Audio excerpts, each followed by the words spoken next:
what I'm hoping to talk about today, the title I've put on the message today is what I call Chink in the Armour. Chink in the armor. Now that's actually a common phrase. When somebody says there's a chink in your armor, apparently the word chink can be a racial slur, particularly in America. So we are not using it as a racial slur. Chink in your armor is a common phrase when it talks about the weakness in people's character. That's what it means.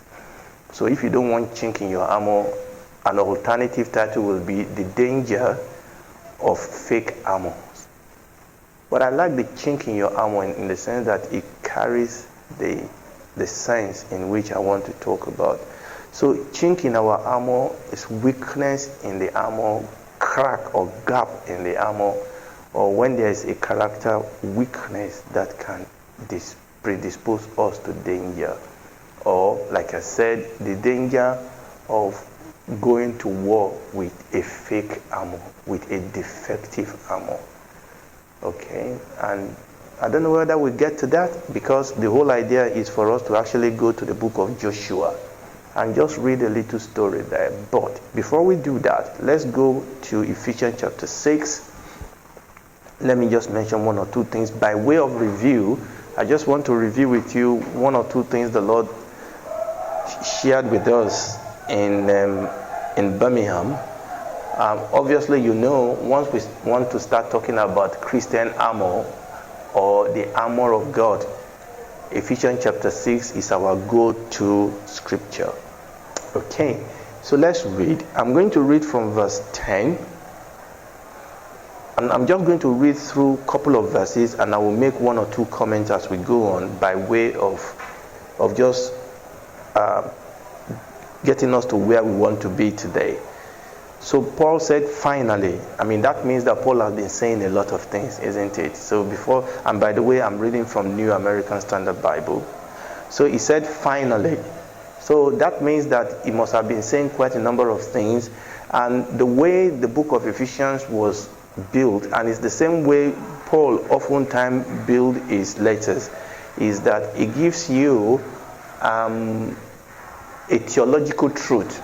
Okay, it was talking about the church. It was talking about Christ and all those things. He's been talking about that. He was talking about, you know, the mystery of Christ in you. You know, that's in Colossians, by the way. He was talking about the church, and it was one of the things that you will see about Ephesians and Colossians is that quite a number of things in one book is in the other book. Okay, so sometimes I get them all mixed up.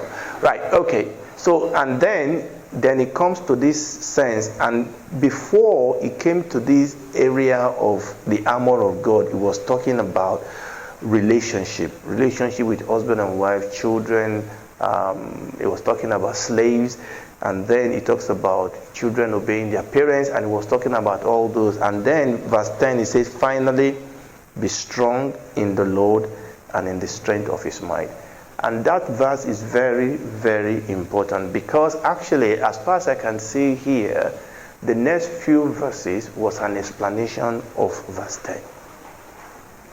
Finally, be strong in the Lord and in the strength of his might. One translation says that in the might that his strength provides. Okay, be strong in the Lord. And he was then going to tell us how to be strong in the Lord, why we need to be strong in the Lord. And that is what then proceed this verse. So finally, be strong in the Lord. Not be strong in myself, not be strong in my own ideology, not be strong in somebody else, or be strong in my heritage. Good as those things may be, he said, finally, be strong in the Lord and in the strength of his might. Be strong in the Lord. Now, every single, and this is very important, every single one of these armor that he then went on to list are armors that we have because of our relationship with the Lord. Is that okay? So this armor, they are armor that relationship provides. In other words, there are armor that we put on. The way we put on that armor is when we are walking in our relationship with the Lord, when we are taking advantage of our relationship with the Lord, when that relationship is positively impacting our life, we are learning, we are changing, we are receiving from that relationship.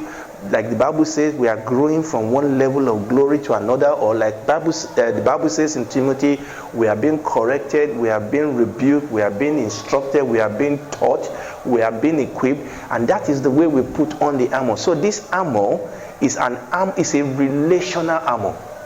Okay, it's an armor that we put on because of our relationship with the Lord.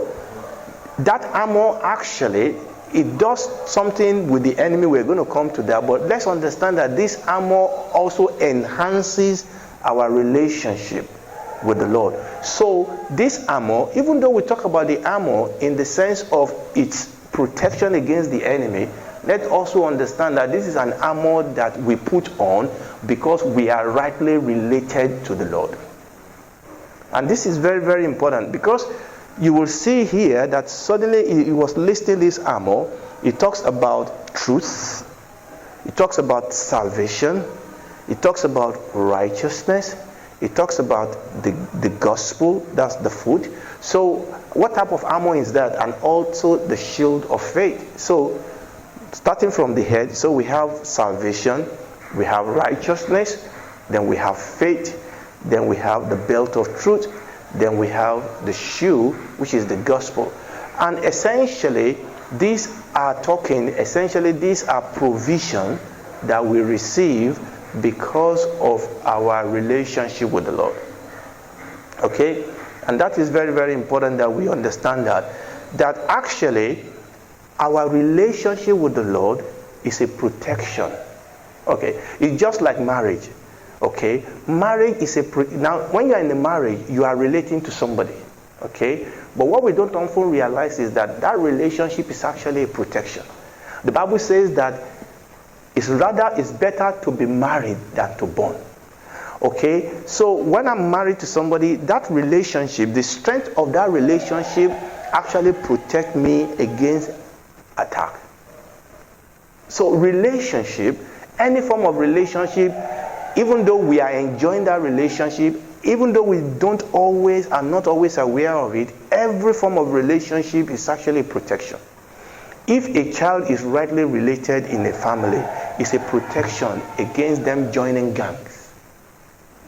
So if they've understood, if they experience what love is, they've received love and they've given love in a loving, healthy relationship, it becomes a protection for them against wrong relationship.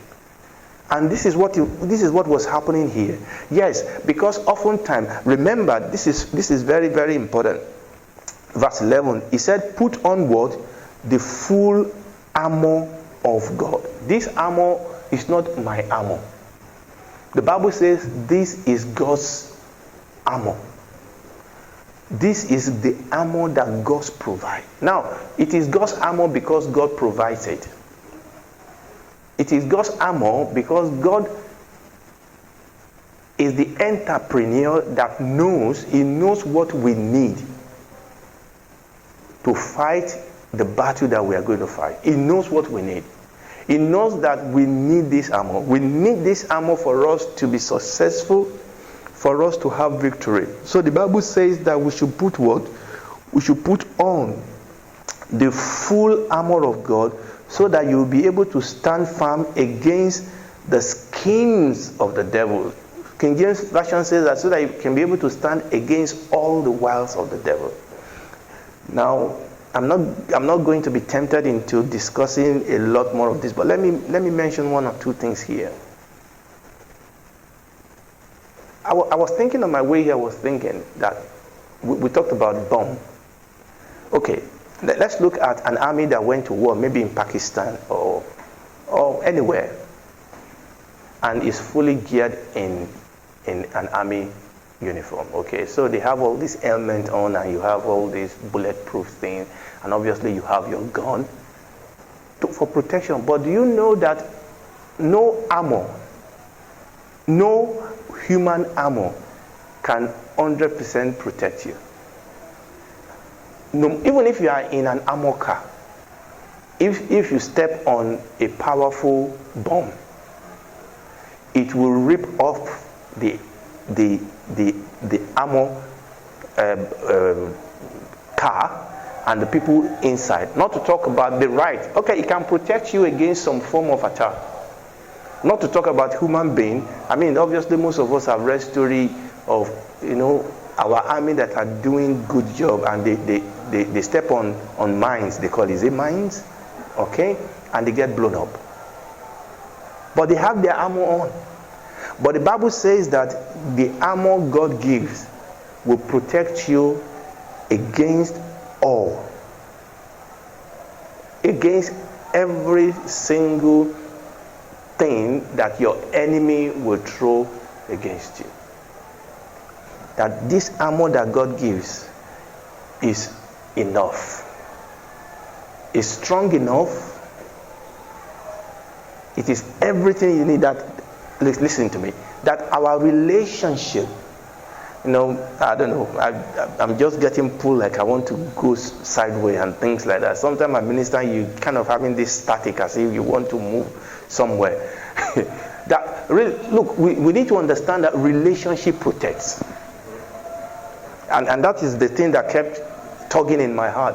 People need to understand that. And the devil is battling relationship. And that's the way the devil is pulling down the fiber of our society. By attacking godly, biblical relationship. By confusing relationship. Now, we don't even know who is a man now, who is a woman. The devil is just confusing everything. Now they are telling us that we cannot say that we don't now have the wisdom to say this boy is a boy and this girl is a girl. Now we can't even do that again. We don't even know who a boy is. I mean, this thing used to be very simple. You give birth to a boy, it's a boy, it's a girl. Yeah, we've always had people that have gender issue. We've always had that, but we've never been confused before. But now it's all confusing. We don't even know the pronoun to call people. Is it he, is it she, or she, he, or something? And they are telling us now that apparently there are a few dozens of gender. Wow. And now, not only that, now there is war against authority. People don't want, and I mean, the very fiber that's supposed to hold us together, and as it holds us together, it also protects us against this attack. It's being pulled down all the time. Our relationship, our government, our relationship with our parents, with one another, is being pulled down, such that we are now exposed. This system is exposed. Like one of the authors in Africa said, he said, things the center cannot hold, things begin to fall apart. Relationship protects, and I want us to see that this armor, they are relational armors. They are not armors. Okay, they are not armors you use them in prayer, but they are not armors that comes by prayer. You use them in prayer because he said praying. But there are armors that comes as we rightly relate to the Lord. As we walk with Him, as we learn of Him. Obviously that comes as we fellowship, as we study the Word, as we pray, as we walk day by day. But this is how we put on the armor. Is by growing, by learning, by being corrected, by being instructed, by being equipped. By learning. The Bible says that strong meat belongs to those who by reason of use have their senses exercised. That's you are becoming mature in the way to do things. You are becoming mature. The Bible says we should grow into Christ in all things. That is, you are putting on the armor. You are becoming strong in the Lord and in the strength of His might. Now, And one of the things we saw as we were studying this thing is that, and I've mentioned this in Birmingham, I don't know whether you've had this, somebody said this before, that there's no armor for the back. Have you heard that before? That there's no armor for the back. I'm sorry, it's not true. This armor covers the back. Now, I know the reason why people say that. They say there's no armor for the back, so don't turn your back. Okay? When you go to war, I mean, not the war we do now. When when you watch all these Roman war, in those days they don't have gun where today now somebody stay and you shoot. In those days, it's a brawl, it's a free-for-all fight. So when you fight people, you have to have contact. So when you are fighting the enemy, there are some enemy at your back. You don't actually need to turn your back for the enemy to be at your back. Okay, when you watch them, they are throwing javelin, they are choking each other, and when I watch those films, I usually pity those people in front because those ones will die first. Oftentimes their officers are at the back, but sometimes when you watch things like Gladiator and things like that, all these weird guys, they are in front of their army and things like that.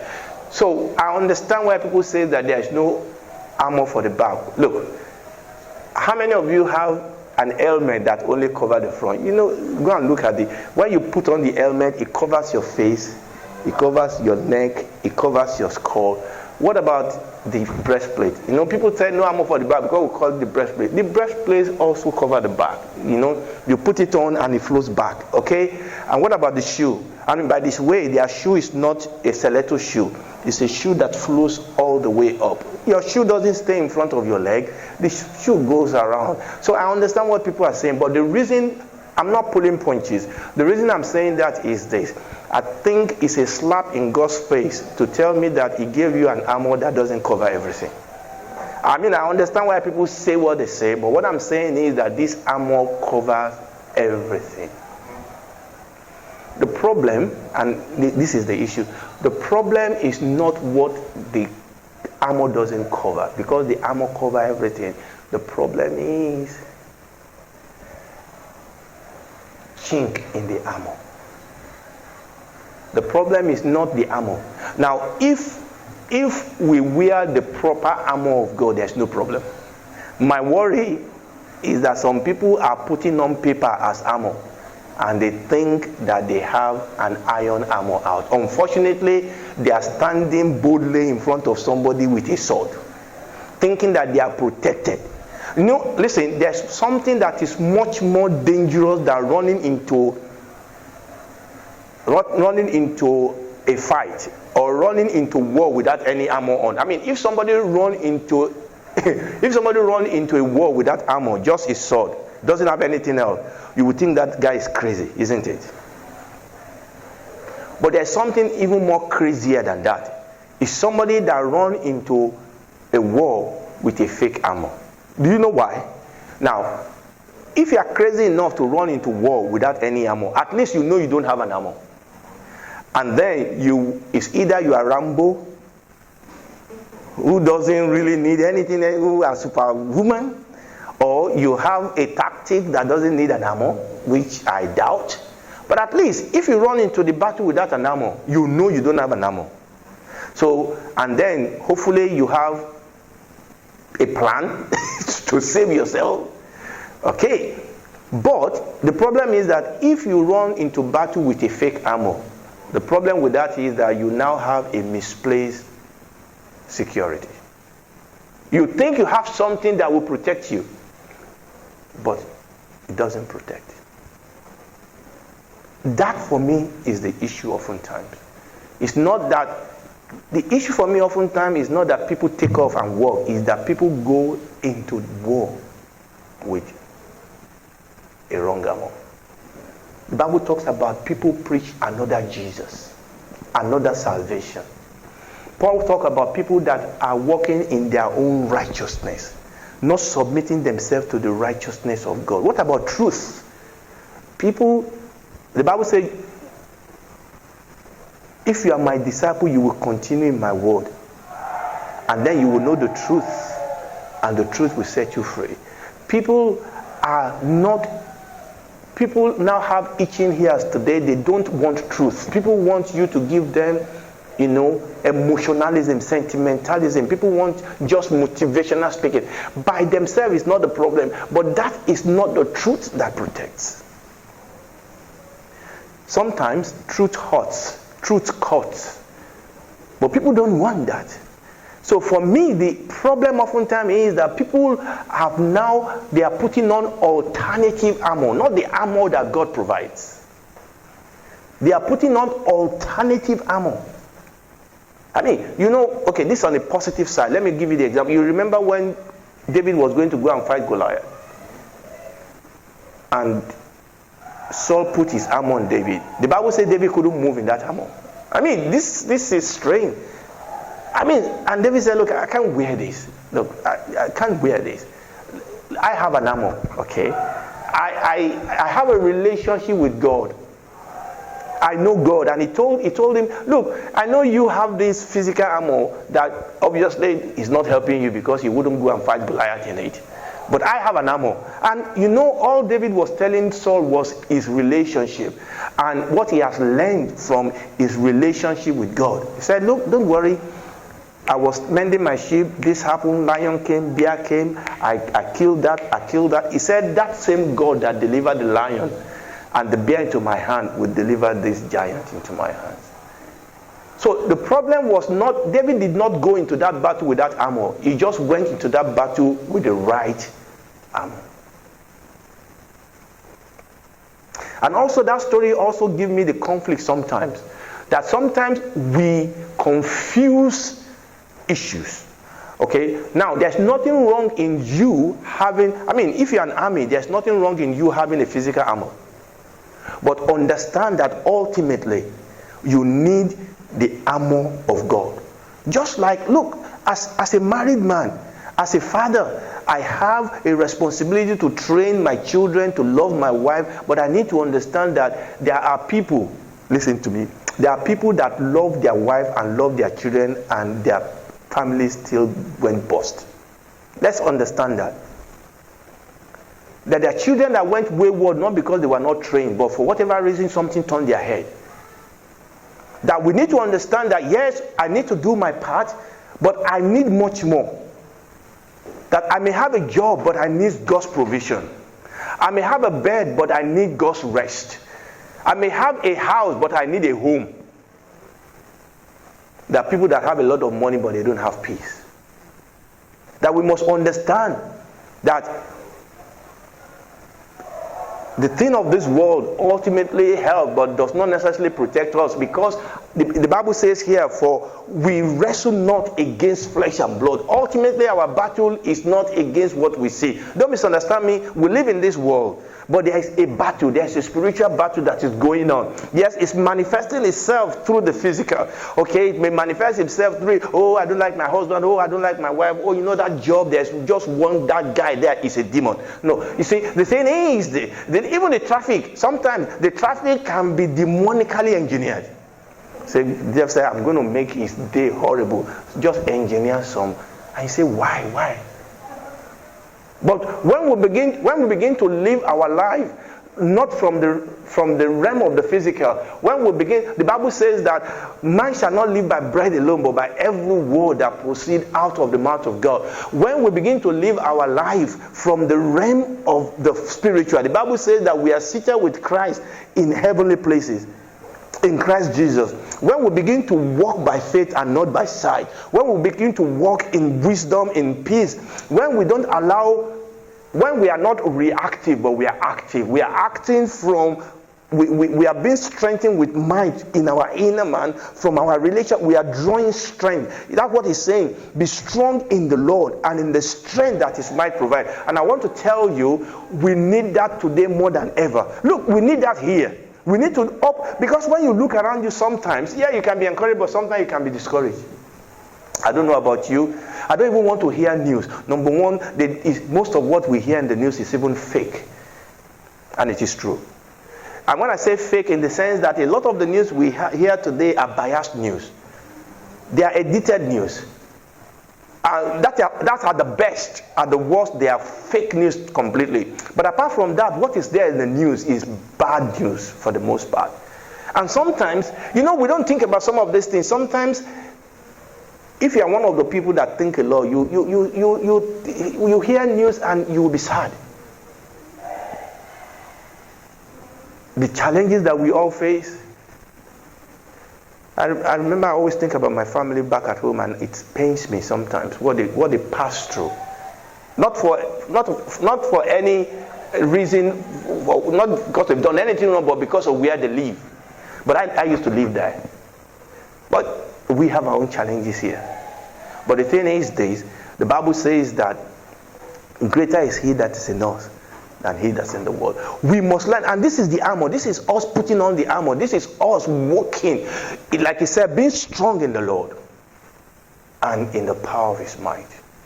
And that for me is the issue, that oftentimes we have taken another armor.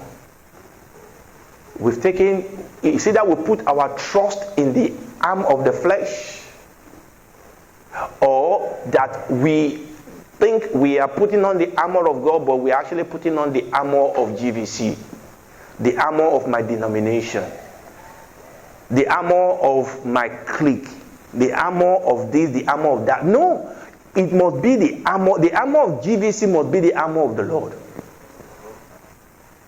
Not the armor of this is the way we do it.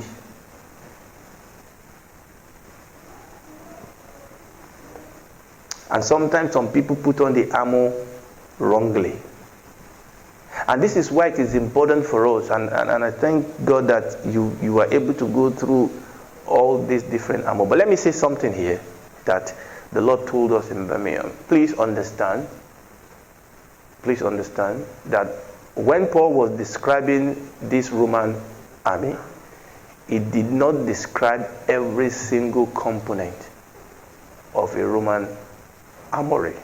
Please understand that.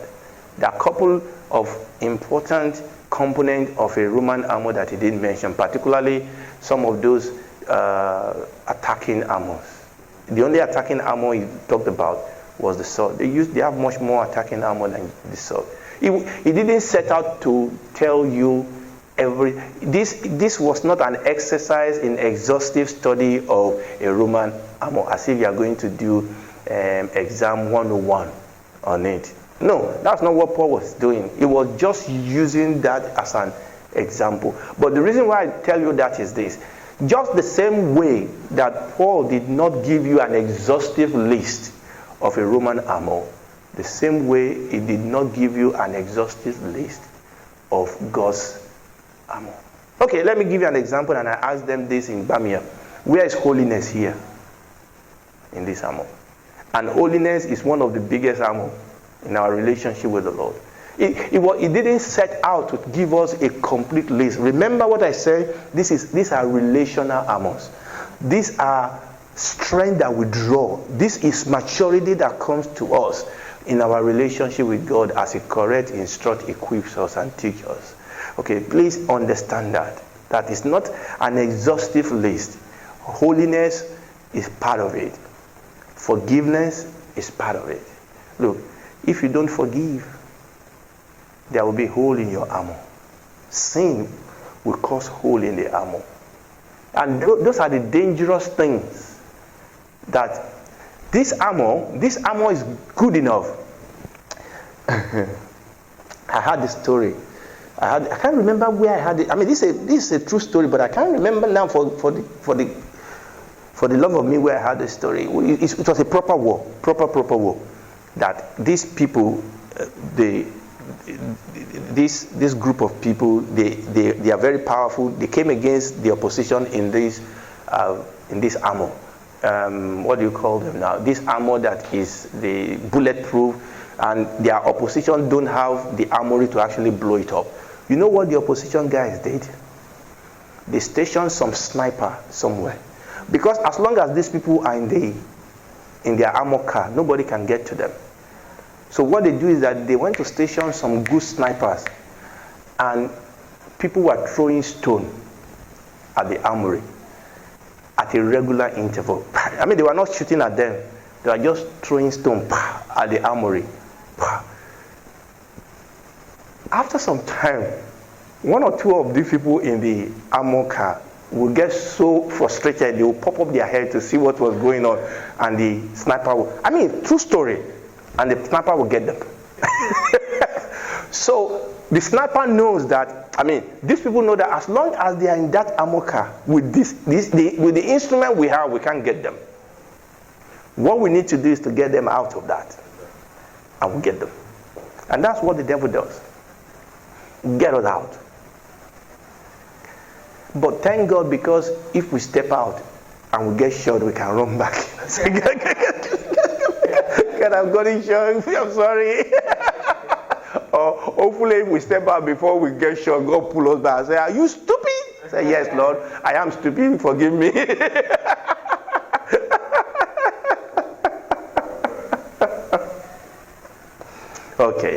Okay. Let's round this up. Come with me to Joshua then. Joshua. I read that story and I thought, this is interesting. I don't know how many of you watched anyway, don't worry. I can't even remember the title now, so I can as well move on. Joshua. Now, I want to talk to you about Joshua chapter 7. Joshua, you don't know the story. So in the next 10 minutes or so that I have, you know the story. Children of Israel, they came to the promised land, and now they have taken the land of Jericho. This is fantastic. They've taken the land of Jericho. And then, let's read Joshua chapter 7 verse 2 first. Joshua chapter 7 verse 2. Now Joshua sent men from Jericho. Remember, they've taken Jericho. This was mighty, victory. What armor did they use? Armors of praise and obedience. God told them exactly what to do. Obey God. March round. Don't say anything for 6 days. Just march round once. And on the 7th day, march round 7 times. And at the end of that, shout. And when you are going to march, this is the way. Let the priest carry the ark. You go in front. You follow them. Can you imagine fighting like that? But that's how they won. They still fought. Don't misunderstand me, because after they shouted and the wall came down, they still had to go in and do physical battle. You remember when Moses and Aaron, when they fought for the Amalekite, Moses has to raise up his rod. So God gave them the strategy to fight this battle. Right. So this was after the children of Israel, they've taken over Jericho. Jericho was a fortified city. This was supposed to be the toughest one, but God did it for them. Verse 2. Joshua chapter 7 verse 2. Now Joshua sent men from Jericho to Ai. It almost sounds like artificial intelligence, but let's go on. Yeah, it's artificial intelligence, actually, AI. Okay. Which is near. Now, so this was a near settlement. Okay. Which is near Bethlehem, east of Bethel, and said to them, go up and spy out the land. So the men went up and spied Ai. They returned to Joshua. Now, see what they said. They returned to Joshua and said to him, do not let, what? All the people go up. Only about 2,000 or 3,000 men will need to go up to Ai. Do not make all the people toil there, for they are few. Just send 3,000 people with cool will. Ai, we just destroyed Jericho. Send 3,000 people. Now, I'm not going to read all the story. They were beaten hands down in Ai. They were destroyed before Ai. Now, not too many of them died, but a couple of them died. But they ran. They ran. Look at, let's go back to chapter 6, the last verse. Chapter 6, the last verse. So the Lord was with Joshua, and his fame was in all the land. That was where they ended. They were high, but then suddenly they sent few people to this Ai, and they were roundly defeated. And now everybody was surprised. What have we done? Now, if you go to chapter 8, which I was not, okay, if you go down to chapter 7, and what you will see is that they finally found out that there was a chink in their armor. Somebody has breached the wall. There's a gap in our armor, because Achan, God told them, don't touch any treasure in that place. Don't touch it. It will be tempting, but it's accursed. Just like God said, don't touch sin. Live righteous, live holy. Because when you do that, you expose yourself. The armor is strong. Stay in the armored car. Nothing the devil will throw at you will get you. But the devil knows what he does. He knows that if he can get us out of that armor, tempt us, the Bible call it. Temptation, the Bible call it. Sometimes it is affliction. Says, I'm discouraged. So, because there was a chink in their armor, the enemy was able to get them. Chapter 8, and I'm going to round up now. So they have to deal with Achan, unfortunately. Not only him, they have to deal with him, his family, his children, everything. They have to remove the disobedience. They have to deal with the sin. They have to deal with what has caused a breach in their defense. And then chapter 8, after they've dealt with that, and remember what I said, this armor is relational. After they've repaired their relationship with God, God said something to them. Chapter 8. Now the Lord said to Joshua, do not fear or dismay. Now, look at this. You know, in chapter 7, they said we don't need to take what? Everybody. Look at what God said in chapter 8. God said, now the Lord said to Joshua, do not fear or be dismayed. Take what? All. Now, they said they don't need everybody, but God said take all. God said, take all the people of war with you, arise, go up to Ai. See, I have given it into your hand. The king of Ai, his people, his city, and his land. God said, I've given them to you, but God didn't say, you know, this is the problem. They underestimate Ai. They are beginning, they don't understand that the victory they had before was not because of who they are. It's because of God. And now they've broken that relationship. Now they expose themselves. The relationship was repaired. God still said, take everybody. How many people did they say they should send? 2,000-3,000. See what happened. And I'm going to close now. Verse 3. So Joshua arose with all the people of war to go up to Ai. And Joshua chose how many people? 30,000. They said, don't just send 2,000-3,000. God said, take 30,000. Look, what I'm saying is this. The fact that we have the armor, we still have our own part to do. God still demand obedience from us. Look at this church. We want God to build this church, but there are some things God will be telling us to do. Or telling us not to do. And it is that relationship, that obedience relationship between us and God that builds the church. That's the way we put on the armor, and that is the way we see the victory. Let's rise up and pray. Let's rise up together. We will pray. Father, we give you praise. Father, we give you praise. We thank you. Put on, he said. Put on the whole armor of God. You know, when you read it in some commentary, they said that there's a sense in which what is actually moving is not the armor. We are the one that move into the armor. So when we move, the armor is fixed. The armor does not change. We are the one that must move ourselves into the armor.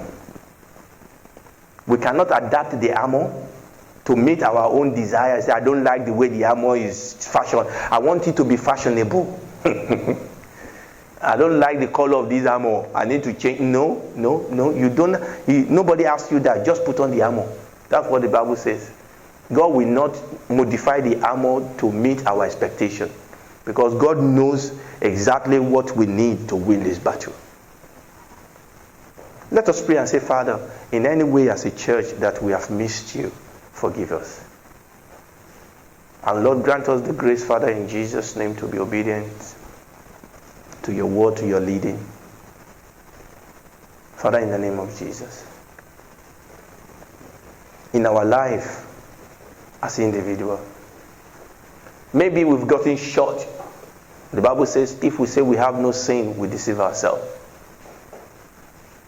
But if we confess our sin, He's faithful and just to forgive us and to cleanse us. Let's ask God for help. Help me, Lord. Help me. We are all in different relationships. We are in a battle, people. But victory belongs to the Lord. God just wants us. The Lord is the Lord of hosts. God just wants us to follow our Master, to follow His plan, to follow His strategy, to follow His instruction. Father God, open our eyes to see and our ear to understand. Lord, help us to be obedient